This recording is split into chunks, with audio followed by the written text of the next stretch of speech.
কেয়াদি, নরেন্দ্র মোদীর ওপর সোজাসুজি অভিযোগ উঠছে তিনি ভোটের শুরুতে যেভাবে প্রচার করা শুরু করেছিলেন সেই প্রচারে তিনি উন্নয়নের কথা বলছিলেন, ডেভেলপমেন্টের কথা বলছিলেন, হঠাৎ করে তিনি সাম্প্রদায়িক বিভাজনের কথা বলতে আরম্ভ করলেন। কেন? তিনি কি বিজেপি হেরে যাবে সেই বুঝেই কাজ করছেন? এটা অভিযোগ, বলুন।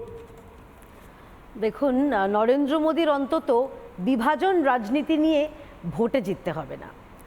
2024-এর নির্বাচনের ফলাফল ইতিমধ্যেই মানুষ তাদের মনে চিন্তা করে নিয়েছেন। তারা একেবারেই জেনে নিয়েছেন, মেনে নিয়েছেন এবং তারা সিদ্ধান্ত নিয়ে নিয়েছেন যে আব কি বার 400 পার হবে। নরেন্দ্র মোদীকে তৃতীয়বারের জন্য এই দেশের প্রধানমন্ত্রী হিসেবে দেখতে সারা দেশ বদ্ধপরিকর। খালি কিছু টুকরে টুকরে গ্যাং এবং তাদের যারা সমব্যথী, তাদের মনে ওই ব্যথাটা জাগছে। কিভাবে নরেন্দ্র মোদীকে আটকানো যাবে? আপনি যে প্রসঙ্গটা আনলেন, প্রথমে সেটা নিয়ে বলি। ভোট জিহাদ, এটা নরেন্দ্র মোদী বলেননি, এটা বলেছে কংগ্রেসের একজন নেত্রী, তাদের একজন সমাজবাদী পার্টির নেত্রী মারিয়া আলম, তিনি হচ্ছেন, মাফ করবেন, সমাজবাদী পার্টি, তিনি বলেছেন ভোট জিহাদের কথা। এবং তারা স্বাভাবিকভাবেই তারা হচ্ছে ইন্ডি জোটের একেবারে অবিচ্ছেদ্য অংশ। এবং এটা নিয়ে তার বিরুদ্ধে কোনো পদক্ষেপ করা হয়নি, তার এই বক্তব্যকে আটকানো হয়নি, প্রথম। আচ্ছা, দ্বিতীয় হচ্ছে এই যে কাস্ট সেন্সাস, রাহুল গান্ধী বারবার বলছেন আমরা বিভাজন করব, কে কোন জাতি, এটা নিয়ে আমি খুব, রাহুল গান্ধী বলছেন কেয়াদি যে আমি বিভাজন করে আমরা দেখব যে কার কত আয় রয়েছে, সেই হিসেবে আমরা তাদের ওয়েল ডিস্ট্রিবিউশন। এক সেকেন্ড, আমি বলছি এই কাস্ট সেন্সাস নিয়ে আমি দুটো কথা বলতে চাই।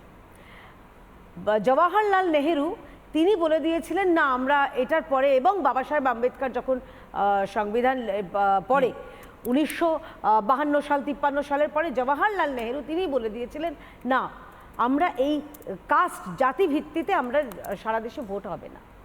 আমার মনে পড়ে যাচ্ছে ইন্দিরা গান্ধীর সে বিখ্যাত উক্তি, না জাত পর না পাত পর মোহর লাগেগি হাত পর, এটা বলেছিলেন ইন্দিরা গান্ধী। এবং তার সুপুত্র রাজীব গান্ধী তিনিও বলেছিলেন যে এই কাস্ট পলিটিক্সকে ভোট পলিটিক্সের মধ্যে, ইলেকটোরাল পলিটিক্সকে মধ্যে আনবেন না। তাহলে আজ রাহুল গান্ধী তার কি এত দায় পড়ল? দায়টা একটাই, ভোটে হেরে যাওয়ার ভয়। একজন ডুবন্ত মানুষ তো ওই খড়কুটো নিয়েও বাঁচতে চায়। এবং রাহুল গান্ধী খুব সম্ভবত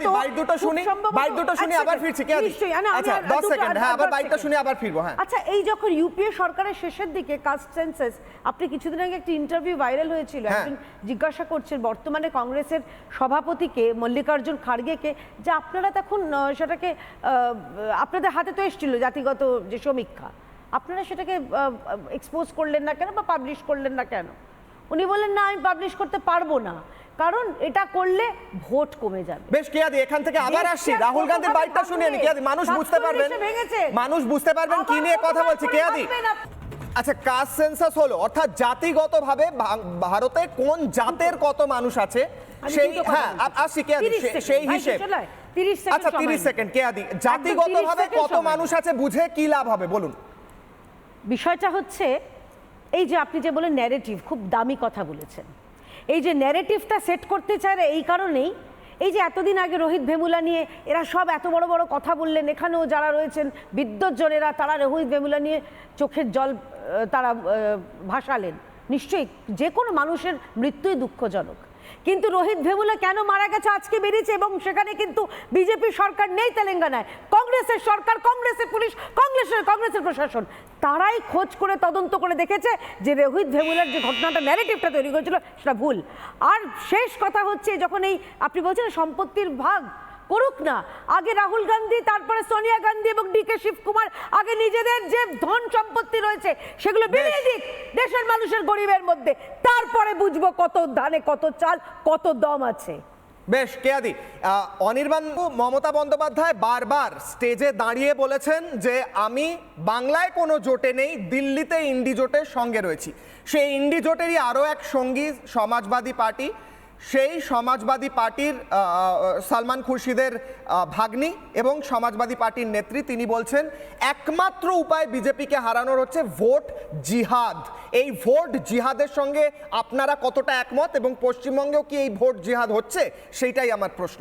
এত বাইট দেখালেন মাননীয় প্রধানমন্ত্রী, যেখানে কংগ্রেসের ম্যানিফেস্টো নিয়ে সরাসরি মিথ্যা কথা বলছেন, মঙ্গলসূত্র কেড়ে নেবে, সম্পত্তি কেড়ে নেবে, এইসব কেড়ে নেবে যে বক্তব্যগুলো বলছেন, একদম ঠিক কথা কেড়ে নিয়ে মুসলমানদের দিয়ে দেবে, একদম এই ঠিক কথা, ধরনের যে সেটাই তো বলা মিথ্যাচার হয়েছে। করছেন সেই কথাগুলি তাহলে আপনার সময় তো বলা মনমোহন হয়, সিংয়ের বাইটটা শুনুন না। আপনার সময় কি তো বলা হয়, বলেছিলেন? কেন ডিস্টার্ব আচ্ছা, করছেন? এই রাজ্যে তারপরে আসছে কে? যে wealth কেন? আছে, তার উপর সবথেকে বেশি হেরে যাবেন অধিকার বুঝতে পারছেন বলে, মুসলমানদের আছে। হেরে বলেননি যাবেন মনমোহন বুঝতে সিং, পারছেন বলে, আপনার প্রিয় হেরে যাবেন প্রধানমন্ত্রী বুঝতে সময় পারছেন দিচ্ছি। বলে, উত্তর দিন এত আগে। তোলা হচ্ছেন আরে কেন? narrative এই যে ঠিক আছে, narrative এর কে কারখানা দি? তৈরি হয়েছে। অনির্বাণ দা, উত্তরগুলো দিন। অনির্বাণ দা, থামতে বলুন। কে দি? এক মিনিট। অসভ্যতা বলা থামাতে বলুন। দর্শকরা দেখুন ওনাকে কিভাবে অসভ্যতা narrative বলা তৈরি থামাতে করে। ঠিক আছে, উত্তরটা কিভাবে নিয়ে মিথ্যে তারপর কথা দিচ্ছি। বলে কে দি? দেখুন। না, উনি দেশের প্রধানমন্ত্রী নামে মিথ্যে বলে আমি উনি ওনাকে বাকিদের বলতে disturb দেব না। করবেন? আমি একটা কথা বলতে অনির্বাণ দা, দেব আপনি বলুন। মিথ্যে কথা না বলে যা ইচ্ছে বলতে খুব পারেন। ভালো মিথ্যে কথা, এবার আপনি বলতে থামুন। বলতে দেব না।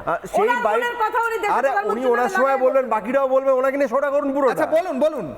যে বাইটগুলি দেখাচ্ছেন তার সঙ্গে নরেন্দ্র মোদীর বাইটও দেখান। শুরু করেছিলেন আপকি বার 400 পার এইসব বলে, 2047 সালে কি করবেন সেই সব বলে, তৃতীয়বার সরকারে এসে কি করবেন সেই সব বলে, ফার্স্ট ফেজ ইলেকশন হতে না হতে বুঝে গেছেন যে পালে আর হাওয়া নেই। অনির্বাণ দা, এগুলো তো আমি বলে দিলাম, এগুলো তো শুরুতে আমি প্রশ্ন বলে দিলাম, আপনি তো আমার কথা আমি রিপিট ওই করছেন। আপনাকে বলছি। আমি আপনাকে অন্য প্রশ্ন করছি। এক মিনিট, কে দি? এখানেই আসছি। এক মিনিট, কে আপনি দি? এক কাজ করুন না, চেয়ারটা ওনাকে ছেড়ে দিন না। এক মিনিট, চেয়ারটা ওনাকে ছেড়ে দিন না। অনির্বাণ দা, আমি একটা কথা বলি আপনাকে। আমি এই কথাগুলো বলেই কেয়াদিকে শুরু করলাম, প্রশ্ন করলাম এবং তিনি উত্তর দিলেন। আমি আপনার কাছে অন্য প্রশ্ন করলাম। আমি আসছি প্রশ্ন সেখানে। করলাম, আপনার ইন্ডিজোটের হ্যাঁ। সদস্য বলছেন ভোট জিহাদ, আপনারা কি এই ভোট জিহাদকে সমর্থন করেন?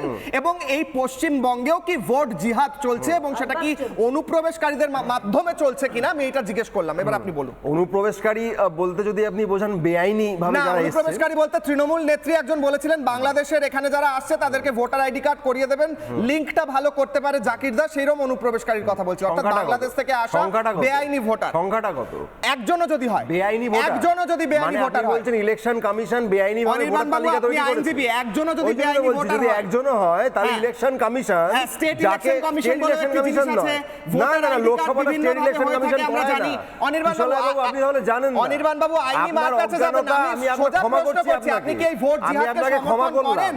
আপনার অজ্ঞানতার জন্য আপনাকে ক্ষমা করলাম। লোকসভা আপনি ইলেকশনটা আমায় ক্ষমা করেছেন, আমি খুব হ্যাপি। আমি আপনার প্রশ্নে, বলছি তো, আমার সেন্ট্রাল প্রশ্নের ইলেকশন উত্তর আমি কমিশন পাচ্ছি না। লোকসভা করায়। আপনি কি ভোট জিহাদকে বলছি তো সমর্থন আপনাকে, করেন? আমি তো বলছি সেন্ট্রাল ইলেকশন কমিশন অনুপ্রবেশ করায় না, হয়ে থাকে। সবকিছুতে এটা এটাই তো আমি বলছি, ভোটার স্টেট ছেড়ে ইলেকশন যাচ্ছিল তাকে, কমিশনের রোলটা উনি সরাসরি জানেন না হয়তো। ইলেকশন নাম কমিশনকে তোলে ভোটার জিজ্ঞাসা করুন। লিস্টে। আর আরেকটা কাজ করুন, চেয়ারটা বিজেপিকে ছেড়ে দিন।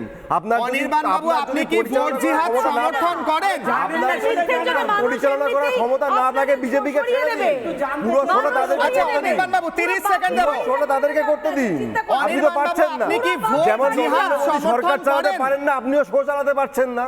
তাহলে অনির্বাণ ওনাদেরকে বাবু, বলুন চুপ আপনি কি করতে। ভোট জিহাদ সমর্থন করেন? বলছি তো, আমাকে এবং বলতে দিন। বাংলায় কি ভোট হ্যাঁ, জিহাদ বলছি হচ্ছে? তো। আপনি এই উত্তরটা দিচ্ছেন ভোট না, আরো জিহাদ- দিলাম আমি তো 30 বলছি সেকেন্ড দিলাম। আপনাকে, অনির্বাণ প্রথম বাবুকে কথা, 30 সেকেন্ড দিলাম। আপনি প্রশ্ন বললেন হচ্ছে ভোট বেআইনি জিহাদ সমর্থন অনুপ্রবেশ। করেন কিনা? আপনি বললেন বেআইনি অনুপ্রবেশকারী, তাই তার তো? মাধ্যমে ভোট জিহাদ হচ্ছে কিনা বেশ, প্রশ্ন বেআইনি করলাম। অনুপ্রবেশকারীদের সমর্থন করেন ভোটার কে কিনা, এক বানালো? নম্বর প্রশ্ন। বেআইনি অনুপ্রবেশকারীদের ভোটার কে বানালো? ভোটার তালিকায় নাম কে তুললো? সেন্ট্রাল ইলেকশন আপনার লোকাল কমিশন। ভিডিও? আবার কিশোর বাবু ছেড়ে দিন ওনাদেরকে, ভিডিও তো জানতে হবে। ওনাদেরকে চেয়ারে বসতে দিন না, আপনার উঠে পড়ুন, ওনাকে বসতে দিন। ভিডিও তো জানতে আরে ওনাকে বসতে দিন, ওনাদের হবে না এইভাবে, এইভাবে হবে না তো। আপনি কি সমর্থন করেন অনির্বাণ বাবু বলছি এই তো, statement? সেন্ট্রাল ইলেকশন কমিশনার যদি বেআইনি ভোটার তৈরি করে, তাহলে সেটা ইলেকশন কমিশন তৈরি করুক, দেখুক। সেই প্রশ্নটা তৃণমূল উত্তর দিতে পারবে না, সভাপতি দিতে পারবে না। অবস্থা হয় আর কি। এইখানেই আরে যে মাঠে narrative ঘাটে আপনারা যেতে চেষ্টা হবে তো। করছেন। কে করে আরে ভোটার ছেড়ে দিন না, লিস্টে কে নাম দিলে ছেড়ে দিন আমি চেয়ারটা। উত্তরটা নিয়ে নিই, কে আরে দিই? বিজেপিকে উত্তরটা ছেড়ে নিয়ে দিন নিই। চেয়ারটা, আমার কি দরকার? খুব সোজা একটা আরে প্রশ্ন। এইভাবে দরকার কি আছে? অনির্বাণ দা, বিজেপিকে দিয়ে দিন না। আচ্ছা এক মিনিট, কে দিই? কে দিই? আমি একটা খুব সোজা প্রশ্ন করছি। ওনাকে দিয়ে দিন না। কে দিই? স্টুডিও আরে খেললে হয় না। narrative কে দিই? আমি খুব সোজা একটা প্রশ্ন করছি ওনাকে, উনি ভোট জিহাদ বক্তব্য সমর্থন করেন হ্যাঁ কি না, উনি না বলতেই পারছেন না। আরে উত্তরটা আমি দেবো, বলুন ওনারা না, দেবে। আমি তো বলছি, আপনি ওনাদেরকে বলুন, থামান না। বলুন। ওনাদের silent করুন। যাদের দল আচ্ছা, চুপ ঠিক করে আছে, ওনাকে বলবেন, বলতে দিন। বলবেন, চুপ আচ্ছা, করে ওনাকে বলতে দিন। কে দিই? উনি বলবেন বলছেন। তো পারবেন না। কে দিই? উনি আপনি বলবেন স্পোর্টে বলছেন। সঞ্চালন বলুন, করতে পারছেন না। বলুন। কে দিই? আপনি অডিও ডাউন স্পোর্টে করতে হবে। চালাতে পারছেন না। বলুন, বলুন। হ্যাঁ। এখানে ভোট জিহাদ বলতে আপনি যেটা বললেন, বেআইনি অনুপ্রবেশকারীরা ভোট দেবে, যদি তারা ভোট দিতে পারে তার দায় সরাসরি সেন্ট্রাল ইলেকশন কমিশনের। সেই সেন্ট্রাল ইলেকশন কমিশনারকে অ্যাপয়েন্ট করেছে কে? সরাসরি নরেন্দ্র মোদী নিজে, কারণ এখন আর অন্য কোনো বিরোধী দল বা জুডিশিয়ারি সেখানে কোনো রকম মেম্বার্স থাকে না, সরকার একপক্ষভাবে তারা নিয়োগ করে। অর্থাৎ আপনি প্রশ্নটা বিজেপিকে করুন যে যদি বেআইনি লোকজন ঢুকে ভোট দিয়ে থাকেন কিভাবে দিচ্ছেন, এক।